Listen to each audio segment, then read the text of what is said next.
Sir 72 दिन हो गए हैं डॉक्टर रितु को धरने पर बैठे हुए, क्या लगता है आपको न्याय मिल पाएगा? देखिए, न्याय बिल्कुल मिलेगा। न्याय अधिकार मार्च आज है, 72 दिन हो चुके हैं और आप पीछे कैमरे के देख सकते हैं सामने कि लोग लगातार, चाहे हरियाणा से हो, पंजाब से हो, दिल्ली से हो, तमाम जो न्याय प्रिय लोग हैं वो आज अधिकार मार्च के अंदर शामिल हैं। और इस लड़ाई के अंदर, लड़ाई देखिए, बहुत सारी लड़ाइयां आप लोगों ने देखी है।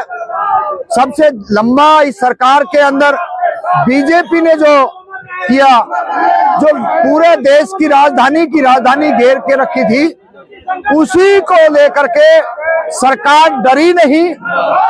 सरकार ने इतना कुछ आम जनमानस को लूटने का काम किया, उसको हराने का, हरासमेंट का काम किया, लेकिन वो इस देश के किसान थे, मजदूर थे, वो डरे नहीं और डटे रहे, दिल्ली को बंद किया। ये जो न्याय अधिकार मार्च है, क्या होगा इससे? क्या देखिए, मैं वही कहना चाह रहा हूँ, इस शाहीन बाग भी हुआ, यहीं पे ही किसान आंदोलन हुआ है, जो ना शिक्षा सीएनआर हुआ है, तमाम सारे आंदोलन हुए, लेकिन ये बहुजन समाज के लोग कहीं पर भी झुके नहीं, ना ही बिके।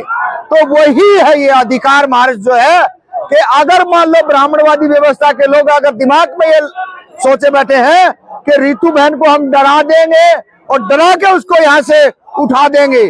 और एक चीज और, तमाम आपके माध्यम से उनको कहना चाह रहा हूँ, इस देश के आम नागरिक को जो इस जंतर मंतर तक नहीं, यहाँ तक नहीं पहुंच रहा है, फैकल्टी 4 नंबर गेट पे दिल्ली यूनिवर्सिटी में नहीं पहुंच रहे हैं, उनको ये बता देना चाहते हैं कि ये लड़ाई एक ऐतिहासिक लड़ाई है और समाज के हर युवा वर्ग की लड़ाई है। इस लड़ाई के लिए हम लोगों को आगे आना चाहिए और ये लड़ाई तो निश्चित हम जीत के रहेंगे। कोई इसमें किंतु परंतु का कोई 72 दिन में कहाँ पहुंचा ये आंदोलन? देखिए, 72 दिन के अंदर उनको पहली तो एफआईआर दर्ज हुई है। जो चांसलर जो है, प्रिंसिपल, उसके ऊपर एफआईआर होना ये कोई छोटी बात नहीं है। और इतने दिन से डटना, एक ब्राह्मणवादी सिस्टम के खिलाफ खड़ा होना, ये हर किसी की बस की बात नहीं है। लोग 5 लाख 4 लाख पे यहाँ तो गए, नौकरी न्याय चाहिए, यहाँ भी जातिवाद आएगा। बिल्कुल, यही तो सबसे बड़ी है, जातिवाद, ब्राह्मणवाद और आरएसएस की शाखाएं। आप दिल्ली फैकल्टी 4 नंबर गेट पे आप देख लेना, 4 बजे अगर ना लगे तो ये सारे का सारा जो है वो डराने की पूरी कोशिश कर रहे हैं, वो खरीदने की पूरी कोशिश कर रहे हैं। लेकिन बहुजन समाज के लोग तमाम तरीके से जो न्याय प्रिय लोगों आज भी लड़ रहे हैं और उसका जिंदा जागता उदाहरण है। न्याय मिल पाएगा? बिल्कुल उम्मीद है, न्याय मिलेगा और उसी के लिए लड़ रहे हैं। और आने वाली युवा पीढ़ी को एक संदेश है कि लड़के ही नौकरी नहीं न्याय चाहिए। क्या नौकरी नहीं न्याय चाहिए, इसीलिए कह रहे हैं।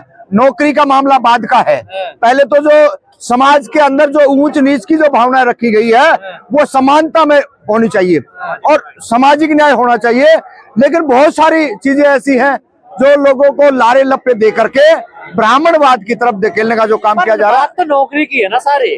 देखिए, नौकरी पहले जो बात न्याय की आ रही है ना, वो तो मिले। नौकरी कहाँ जाएगी? तो न्याय मिल देखिए, नौकरी की बात नहीं है, सामाजिक न्याय की बात है यहाँ पे।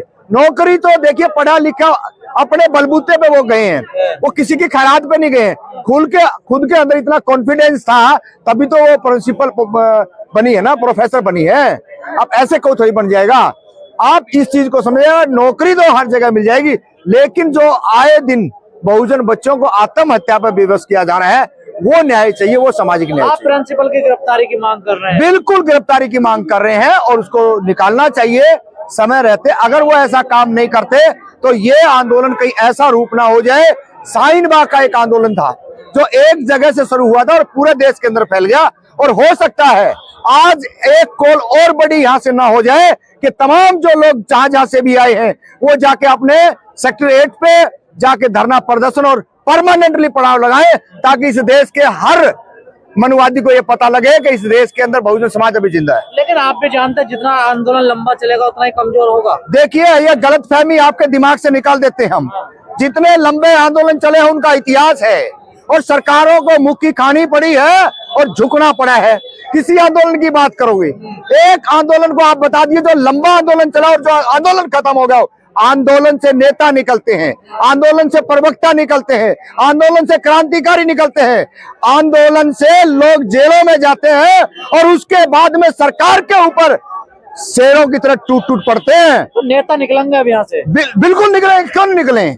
नेतागिरी उनके पाप होती है क्या? बीजेपी आरएसएस वालों के है, कांग्रेस वालों के है क्या? बहुजन समाज इस देश के अंदर गुड़ खा के सोया हुआ है। बहुजन समाज के अंदर वो ताकत आज हमारी पहली पीढ़ी, आज हमारी वो पहली पीढ़ी है जो दिल्ली यूनिवर्सिटियों के गेटों में घुसी है।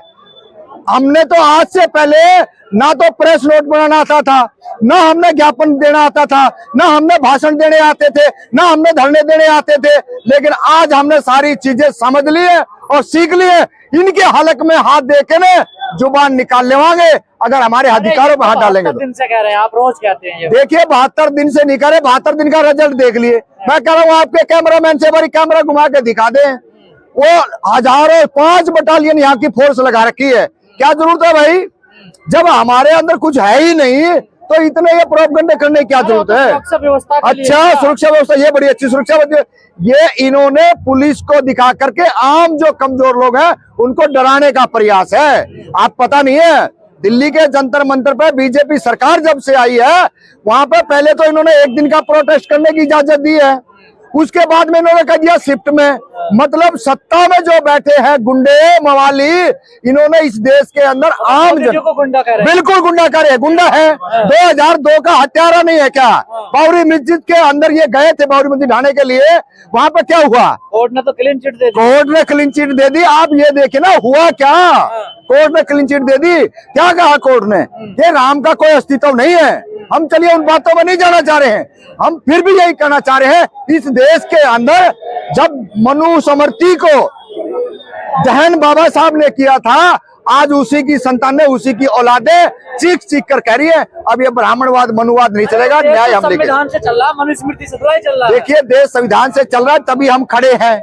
हमने कहा ना संविधान में से कैसे कैसे शब्द निकाल के और ये इस देश को क्या बनाना चाह रहे हैं। आप लोगों को नहीं पता क्या? विश्व गुरु बनाना चाह रही है। विश्व गुरु नहीं है, इस देश को आतंकवादी बना चुके हैं। आरएसएस के लोग आए दिन दलितों के बच्चों, पिछड़ों के बच्चे, मुसलमानों के बच्चों को नू दंगे में जाकर निकलते हैं। अब जाके ना अभी मणिपुर दंगे में देखिए क्या हो रहा है।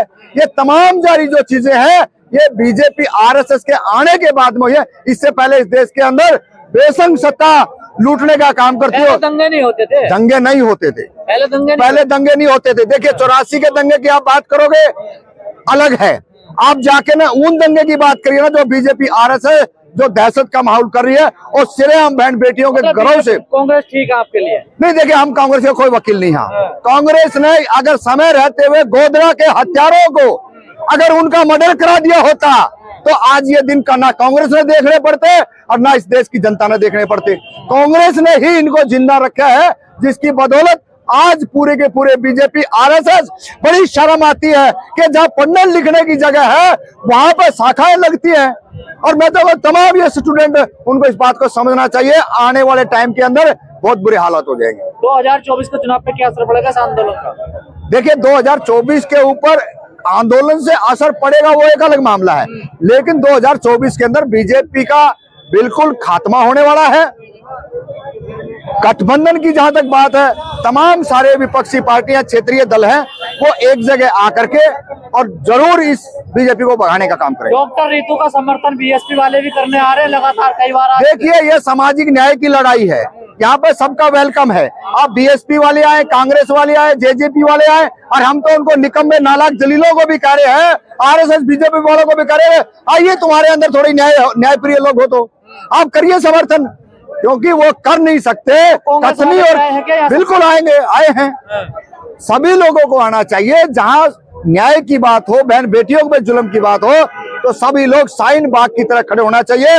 और इस आज के आंदोलन से, न्याय अधिकार मार्च से आज ये साबित होगा कि तमाम जो न्यायप्रिय जो लोग आए हैं वो जाके अपने अपने जिले में इसी तरीके से धरना दे परमानेंटली। जब तक ये धरना यहाँ चलेगा तब तक धरना तमाम पूरे देश के, चाहे बिहार हो, हरियाणा हो, पंजाब हो, केरला हो, सभी जगह धरने लगने चाहिए।